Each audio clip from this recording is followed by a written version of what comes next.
Halo semuanya, selamat datang di pembahasan kita kali ini. Kalau kalian pernah ngerasa pusing atau dengar istilah-istilah abstrak di metodologi penelitian dan langsung ngeblank, kalian ada di tempat yang pas banget. Hari ini kita bakal membedah misteri di balik pengukuran variabel statistik. Gimana sih caranya peneliti itu menerjemahkan hal-hal di dunia nyata jadi kumpulan data angka yang valid dan bisa dipertanggungjawabkan secara ilmiah?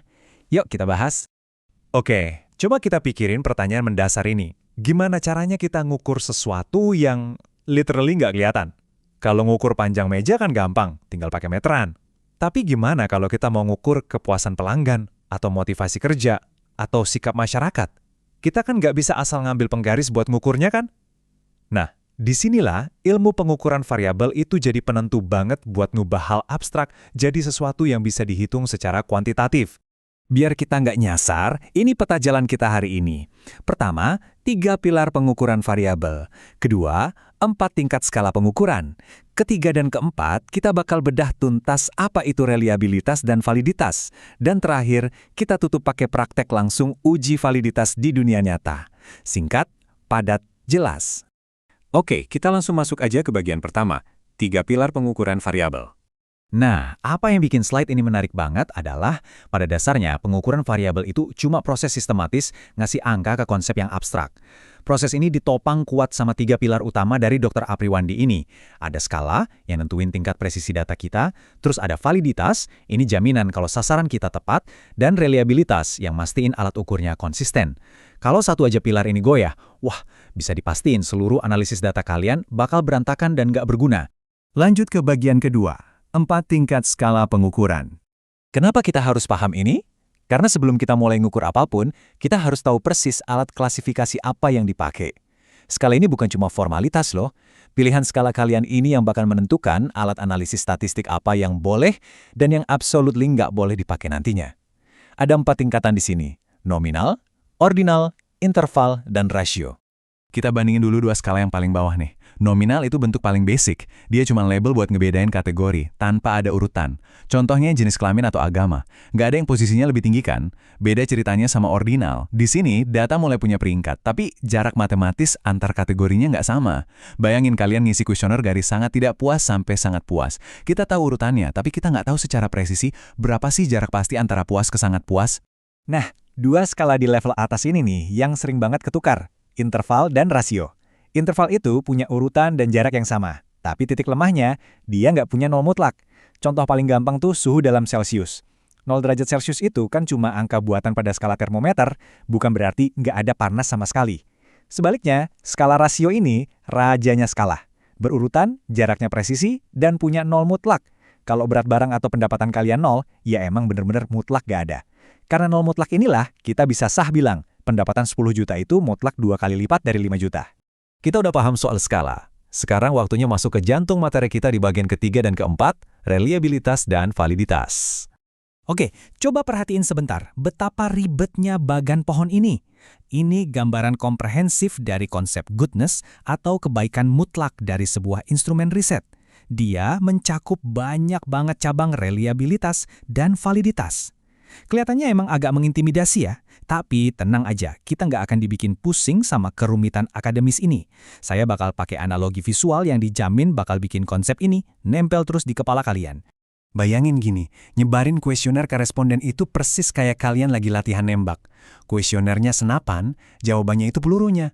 Kalau pertanyaannya tajam dan jujur, peluru kalian bakal tepat kena bullseye di tengah. Tapi gimana kalau bidikan senapan kalian miring ke kiri?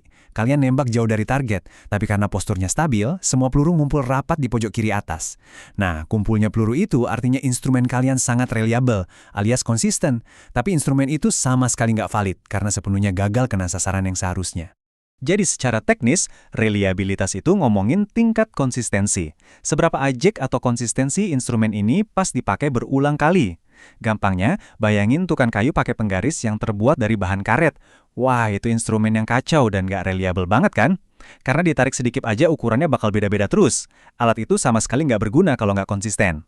Di sisi lain, ada validitas yang murni soal ketepatan. Validitas ngukur seberapa tepat alat ini benar-benar mengevaluasi apa yang mau kita ukur. Logikanya simple banget. Sebagus dan semahal apapun merek termometer kalian nggak bakal pakai itu buat ngukur panjang jalan kan? Alatnya mungkin aja sempurna, tapi yang nggak valid buat tugas spesifik itu. Jadi, poin krusialnya ada di sini. Reliabilitas itu kalau kalian berhasil nembak titik yang persis sama, terus-terusan, walaupun ya salah sasaran. Sedangkan validitas itu fokus ke seberapa akurat kalian nembak bullseye persis di tengah. Kuesioner atau alat ukur yang bagus itu nggak boleh milih salah satu. Dia wajib punya dua-duanya sekaligus. Harus membidik tepat sasaran dan harus bisa mengulangi hasil itu berkali-kali tanpa meleset. Teorinya udah mateng, sekarang kita masuk ke bagian kelima, praktik uji validitas instrumen. Santai aja, nggak usah tegang dengar kata praktik atau aplikasi matematis. Cuma ada 3 langkah konkret kok pas turun di lapangan. Pertama, kumpulin minimal 30 responden. Kenapa 30? Di dunia statistik, 30 itu semacam angka ajaib, di mana kuantitas data kita mulai mendekati pola kurva normal. Langkah kedua, korelasikan skor setiap item pertanyaan tunggal dengan skor total dari responden. Terakhir, tanpa ampun, langsung coret dan buang item pertanyaan yang korelasinya rendah. Karena itu tanda kalau pertanyaannya cacat dan nggak sejalan sama instrumen secara keseluruhan. Dan ini brilian banget buat mengilustrasikan penerapan langkah-langkah tadi. Ini contoh kuesioner nyata di dunia riset buat ngukur sentimen dan sikap masyarakat terhadap konsumsi obat generik dalam negeri. Deretan pernyataannya macam-macam banget, menggali dari soal keyakinan khasiat obat sampai soal gengsi pas diresepkan obat buatan negeri sendiri. Buat ngubah sikap abstrak tadi jadi data, peneliti pakai sistem penilaian 5 poin, atau yang populer disebut skala Likert. Kalau pernyataannya positif, contohnya, saya bangga menggunakan obat dalam negeri, yang jawab sangat setuju dapat skor maksimal 5. Tapi perhatiin kejeniusan taktik ini. Peneliti sengaja nyelipin pernyataan negatif kayak, saya merasa rendah memakai obat generik. Nah, yang ini skornya dibalik. Kalau jawab sangat setuju, skornya malah dapat 1. Sistem penilaian terbalik ini ampuh banget loh buat ngejebak responden yang malas baca dan cuma ngisi asal-asalan. Sekarang mari kita beralih lihat gimana perhitungan ini dibangun. Tarik napas panjang, karena ini dia, rumus korelasi product moment. Ya, saya sangat paham, lihat kombinasi huruf N, simbol sigma, dan akar kuadrat ini emang kerasa mengintimidasi. Tapi tolong tetap tenang, rumus yang kelihatannya raksasa ini sebenarnya nggak lebih dari sebuah resep masakan sederhana. Dia cuma ngasih tahu kita, dari bagian tabel mana kita harus ngambil angka buat dikalkulasikan. Beneran, karena dari semua kerumitan rumus tadi, nyatanya kita cuma butuh angka dari tabel ini. Bayangin kita ngambil data survei mentah dari 10 responden uji coba. Skor tiap orang di pertanyaan perdana ditaruh di kolom X, terus akumulasi skor kuesioner seluruhnya di kolom Y. Abis itu ya cuma mekanika dasar, dikuadratin dan dikali. Ujung-ujungnya fokus pandangan kalian cukup ke barisan angka total di bagian paling bawah tabel ini. Baris terbawah inilah amunisi utama kita. Nah, begitu angka-angka total tadi dimasukin ke rahang rumus yang kelihatan menakutkan tadi, sebuah prosedur perhitungan terjadi. Tinggal dikali silang, sedikit pengurangan, ditarik akarnya, dan seketika kekacauan matematis tadi memadat jadi satu jawaban yang elegan. Kita dapat variabel R atau nilai korelasi sebesar 0,806. Nggak nyeremin sama sekali kan? Dan inilah buah dari kerja keras kita, 0,806. Terus gimana cara kita memaknainya? Gini, di buku panduan tabel statistik standar untuk 10 responden, instrumen itu baru sah diakui kalau nilainya melampaui angka kritis 0,632. Karena skor kita 0,806, berdiri jauh di atas batas minimal itu, kita patut ngerayainnya. Ini adalah bukti matematis tak terbantahkan kalau pertanyaan survei kita mutlak dinyatakan valid, akurasi tembakannya prima, dan layak kita pakai buat penelitian sesungguhnya. Dan hal tersebut menggiring kita ke satu pertanyaan provokatif sebagai penutup. Kalau reliabilitas itu cerminan konsistensi dan validitas itu urusan akurasi tembakan sasaran, coba kalian refleksikan sebentar.